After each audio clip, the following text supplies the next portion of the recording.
Après avoir abordé dans une première vidéo l'origine des tensions en Palestine, voyons maintenant la création d'Israël et ses conséquences.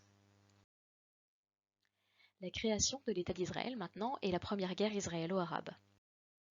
En 1944, les pays arabes se réunissent en Égypte pour discuter de la création d'une Ligue arabe qui doit être une union d'États indépendants, l'Irak, la Syrie, l'Égypte, etc. Après la Seconde Guerre mondiale et la découverte des camps, se pose la question de l'avenir des rescapés. Cependant, les tensions des années 1930 ne sont pas réglées en Palestine et les Britanniques décident de toujours limiter l'immigration, alors que d'autres pays européens et les États-Unis défendent l'idée de créer un État juif en Palestine. Le mouvement sioniste se radicalise et commet des attentats. Ne trouvant pas de solution, les Britanniques se déchargent du dossier en le transmettant à l'ONU en 1947. Après enquête, elle aboutit à l'idée d'un partage en trois: Jérusalem sous tutelle internationale, un État arabe et un État juif. Ce plan de partage est difficilement adopté à l'ONU et est vécu comme une trahison par les États arabes. Les sionistes acceptent ce partage alors qu'ils leur donnent certains territoires qui sont peuplés majoritairement d'Arabes, avec donc l'idée qu'il faudra inverser cette majorité démographique. Des violences éclatent, qui deviennent vite une guerre civile. Les sionistes prennent l'avantage car ils sont organisés en groupes armés et mettent au point une stratégie d'invasion militaire des territoires palestiniens. Le 14 mai 1948, Ben Gourion proclame l'indépendance d'Israël à Tel Aviv sans en préciser les limites territoriales. Dès le lendemain, l'Égypte, la Syrie, la Jordanie, l'Irak et le Liban attaquent Israël avec le soutien de l'opinion publique arabe. Ben Gourion devient entre-temps chef du gouvernement israélien et crée l'armée d'Israël, Tsahal, qui conquiert de nouveaux territoires. Israël est alors soutenu militairement par l'URSS en tant qu'État socialiste. C'est une alliance qui changera par la suite. Les discussions de paix entérinent des faits accomplis sur le terrain, donnant à l'État hébreu un territoire homogène et plus grand que celui du plan de partage. Jérusalem se trouve coupée en deux. Les Palestiniens perdent alors la possibilité d'avoir un État arabe indépendant, car les institutions qui auraient dû être mises en place pendant la période mandataire ne l'ont pas été, et les rivalités entre factions ont disloqué la société arabe de Palestine. Ce qui reste de la Palestine est donc divisé entre, d'une part, la bande de Gaza, administrée par l'Égypte, et d'autre part, les terres annexées par le royaume de Jordanie. De nombreuses questions ne sont pas réglées, et le retour de Ben Gourion au pouvoir, montrant que l'opinion israélienne penche vers la volonté d'acquérir de nouvelles terres, dégrade encore les relations entre l'État hébreu et les États arabes.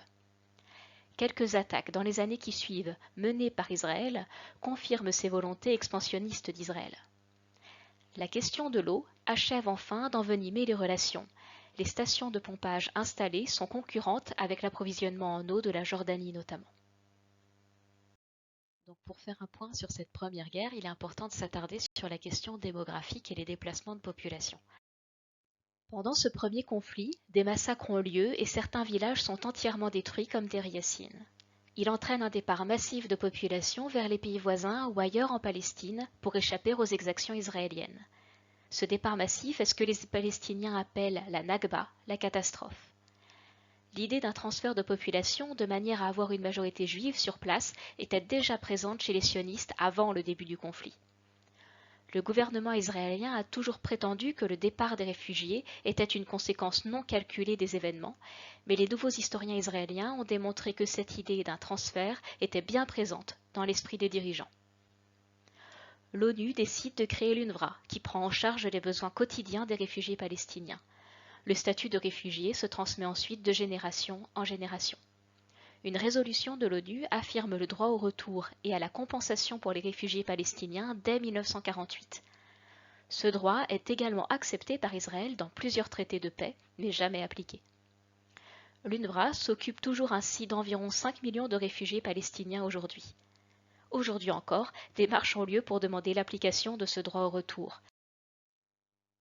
Ces marches font l'objet d'une réponse violente de la part d'Israël. Le retour des réfugiés palestiniens serait actuellement beaucoup plus difficile à appliquer qu'en 1948, puisque la population palestinienne des camps de réfugiés a été multipliée par 5, ce qui rendrait très compliqué leur retour et leur intégration dans la société présente sur les terres actuellement contrôlées par Israël. La situation juridique, politique et économique des réfugiés palestiniens dépend des pays d'accueil. La plupart n'ont pas obtenu la citoyenneté de ce pays d'accueil, même après plusieurs générations, de manière à préserver le droit au retour qu'ils perdraient en cessant d'être palestiniens. Ce sont donc des réfugiés apatrides qui ne peuvent pas voyager, ne peuvent pas s'impliquer politiquement par des voies légales. Dans les pays arabes, le sentiment national est exacerbé par cette première guerre israélo-arabe et les discours hostiles aux minorités se font plus nombreux. Ainsi, les communautés juives, pourtant nombreuses et intégrées dans les sociétés arabes, sont accusées de collusion avec l'ennemi.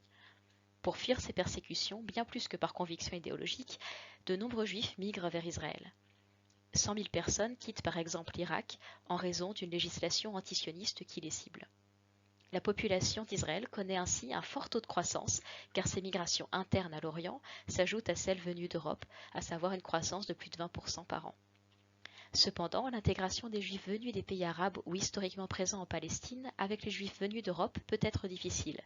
Ceux qui ont quitté l'Europe arrivent souvent avec d'une part des idéaux socialistes et d'autre part avec cette idée d'avoir une forme de civilisation supérieure à celle des Juifs ayant toujours vécu en Orient, étant semblables en cela aux autres Européens.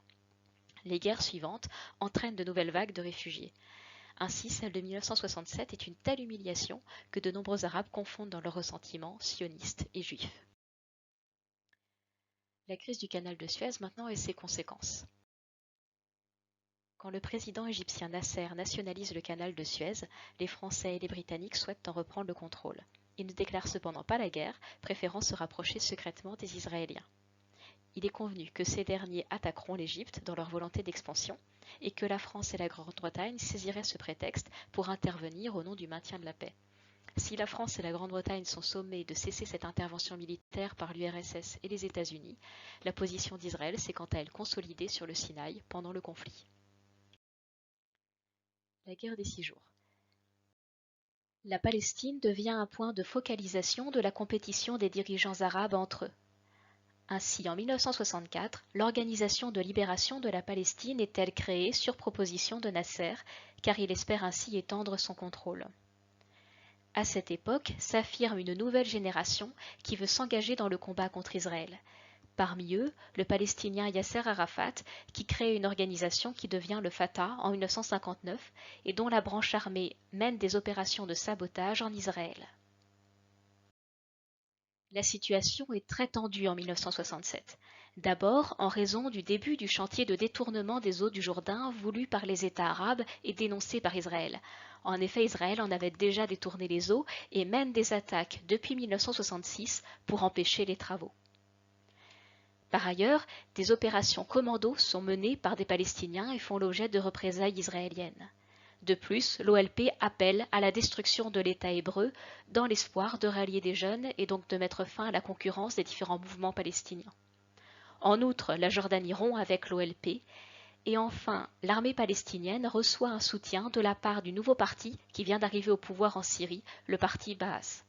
On voit donc une escalade des tensions jusqu'à ce qu'Israël et l'Égypte, qui entraînent avec elle la Jordanie, l'Irak et la Syrie, décrètent la mobilisation générale. Dans ce nouveau conflit, Nasser prévoyait d'encaisser la première attaque israélienne pour mieux contre-attaquer, mais il est surpris par la cadence des vagues de bombardiers et c'est une grande défaite pour l'Égypte. Israël se tourne ensuite vers la Jordanie, la Syrie et l'Irak. Les conquêtes sont importantes. Israël prend toute la bande de Gaza, le Sinaï, la vieille ville de Jérusalem, le Golan, soit une augmentation par 4 du territoire contrôlé. L'annexion de Jérusalem-Est n'est pas reconnue par l'ONU. Israël mène une politique de colonisation officielle pour ensuite sécuriser les zones stratégiques. Cette guerre est vécue comme une profonde humiliation du côté arabe et accentue les divisions. Pour les États arabes, la priorité est désormais de récupérer les territoires perdus, alors que la résistance palestinienne demande la libération des territoires occupés. Ils accueillent donc différemment la résolution 242 de l'ONU. D'une part, cette résolution appelle au retrait des forces armées des territoires occupés, ce qui satisfait la Jordanie et le Liban. Mais d'autre part, elle réduit les Palestiniens à une question de réfugiés sans évoquer la possibilité d'un État palestinien. Les mouvements palestiniens se développent dans les territoires occupés, mais ils sont combattus par Israël et surtout dans les camps de réfugiés.